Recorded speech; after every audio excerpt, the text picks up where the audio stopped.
Hello guys, magandang araw sa inyo. So for this video naman po, before ako mag-duty mamaya, ayan, nakita niyo yung fat bike na bihira-bihira ko lang gamitin dati, no?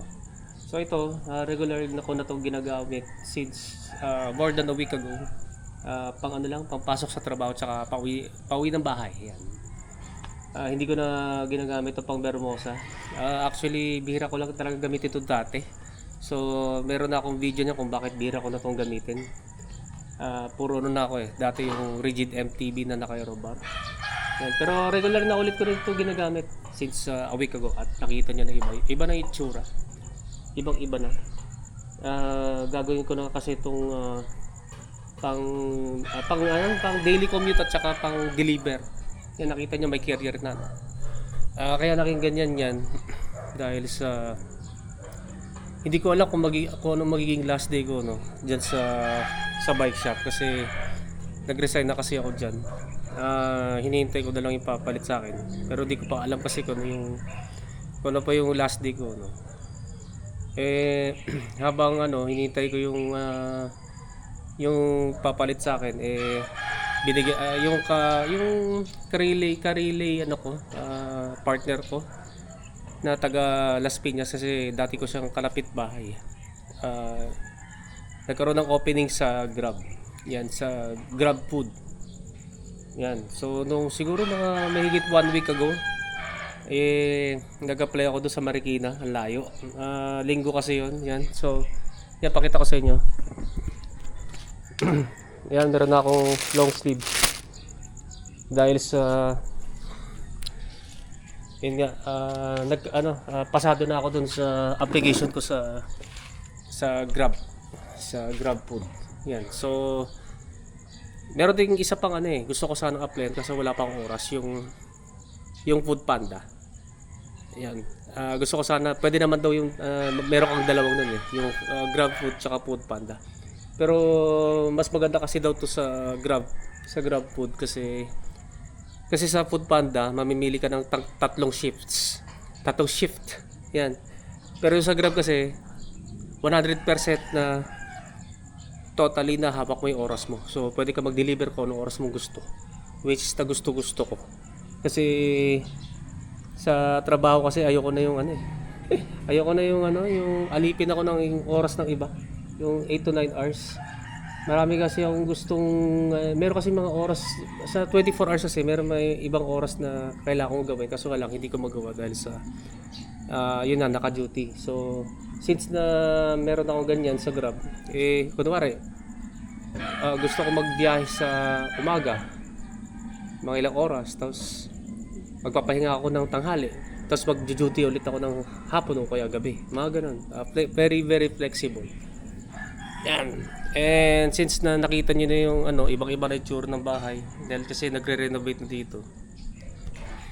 So hindi pa tapos 'yan. Mag-duty rin ako dito. Yan, dito sa bahay. Kasi nung kasi wala kasing nagbabantay dito since na ako lang lalaki dito sa bahay.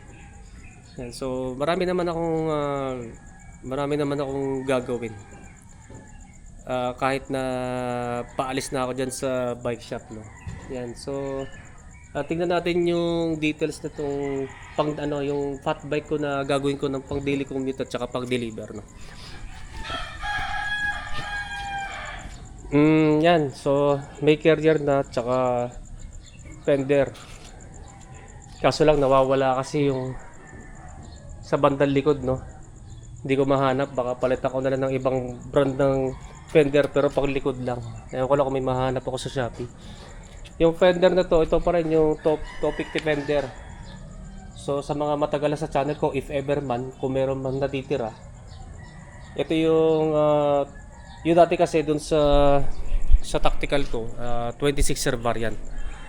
Pero ito 27.5 at saka 29er na variant. Yan. So nakita ko sobrang dapat para sa MTB dapat to Pero nung nakita ko nung na-deliver to kasi sa Cycle Art to the bilis sa Shopee store nila. Ang lapad. Yan, lapad Pati dito sa likod malapad. So napansin ko since na malapad to, mukhang pwede dito sa fat bike. So nakita niyo na mukhang pwede naman. Mukhang sakto naman sa fat bike. Mukhang sakto wala sa fat bike na 4.0 yung ano, tire width eh. Yan. Then yan, ito na yung modification nito na konti, no. Ito kasi ang problema nito, pag walang suporta, kakalog-kalog yan pag malubak. Kaya ayan. Di ba tatlo yan? Yan, may nandiyan yung tornilyo. Yan, pinabutas ko ito kay Jello kahapon. Para maging fix na yan. So kahit anong lubak yan, di nakagagalaw-galaw yan. Yan. Then ito yung nabili ko sa Shopee na carrier, may mga 300 plus. Kaso lang ang problema nitong carrier na to, nakipot. Nakipot eh. Sabi ng na tumulong sa akin mag-apply sa Grab. Kasi parang thermal bag ang kailangan. Square type to, ito kasi makipot na rectangle. So kailangan pa magpa-modify ng isang platform na ang sukat daw ay 17 by 17. Tingin ko hindi kasi sinabi ko ilang anong metric yun eh. Siguro inches pala. Siguro inches yun, 17 inches. 17 by 17 inches para yung thermal bag magkasya. Nakapatong dito. Akala ko kasi nung nag-apply ako doon may libreng bag eh. Yung pala ang libre lang itong yung long sleeve, no, na uniform. So may higit 1,000 daw yun eh. Pero may nakita ko sa Shopee na medyo mura-mura kahit papano. Yun na lang muna. Pwede naman daw yun eh. Color black. Yan. Yan, so ito ay sa front, no, ng front fender. Ito yung sa rear part ng front fender, kaso lang nawawala. So yan, para hindi gumalaw-galaw, yan, maraming cable tie. Yan, naka-cable tie lang yan kasi yung parang bracket na sa ilalim, yung dapat magsusuot dun sa butas ng rigid fork, hindi to malab dahil sa maliit masyado yung butas dito sa ilalim ng rigid fork ng Sanpid Spark, hindi magkasya. So ganito na lang yung diniskartehan ko. Yan, may cable tie dito para hindi gumagalaw-galaw. Yan, tapos nilagay ko ng palaman dito sa gitna para hindi masyadong nakaakyat, medyo yung katulad na ginagawa ko dati sa MTB ko na maliit lang ang clearance dito ng konti. Yan. Ang di ko lang pa nagagawa yung parang suporta dito para hindi masyadong magpa-play ng ganito, no? Kasi pag sobrang magpa-play yan, baka tatama doon sa gulong. Gagasgas doon sa fender, yan. Then ano pa? Ayan, may speedometer. Wala nang aero bar, syempre, di ko naman kailangan pag magdi-deliver. Tsaka pagkain yan, hindi naman pwede mabilis. At tinesting ko tong phone holder. Yan. Medyo okay naman, kaso nga lang problema ko since na plastic lang to. Pag malubak gumaganyan. Tapos pag may mga hindi ko napansin na lubak na malalim, no. Kahit anong higpit ko dito, bumababa.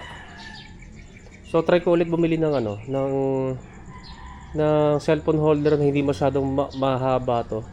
Yung maikli lang. Para hindi masyadong nagpe-play. Makalog-kalog. Tapos try ko yung walang ganito. Okay sana to. Kasi gumagana yung cellphone ko. Kaso nga lang yung nabili kong bagong cellphone dahil yung lumang ko cellphone sira na yung GPS. Problema nito, wala kasing pindutan dito. Yung ganito. Wala. Yan. Kaya kailangan pang tanggalin, no. Kung sakaling yung screen lock. Yan.